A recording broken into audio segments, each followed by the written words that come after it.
এদিন আল্লাহ এত সংখ্যক বান্দাকে একসাথে ক্ষমার ঘোষণা দেন, বছরের কোন দিন এত মানুষকে ক্ষমা করেন না।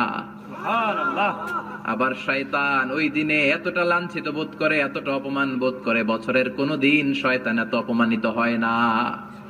এজন্য বিশ্বনবী বলেছেন, খায়রুদ দুআ দুআ ও আরাফা, সবচাইতে শ্রেষ্ঠ দোয়া আরাফার দিনের দোয়া। বিশ্বনবী বলেন, আরাফার দিনে একটা দোয়া আমি করি, আমার আগে সব নবীরা এই দোয়াটা করতেন। দোয়াটা হলো লা ইলাহা ইল্লাল্লাহ ওয়াহদাহু লা শারীকা লাহ লাহুল মুলকু ওয়া লাহুল হামদু ওয়া হুয়া আলা কুল্লি শাইইন কাদির। সুবহানাল্লাহ পড়েন। সুবহানাল্লাহ। মুখস্থ আছে না দোয়াটা?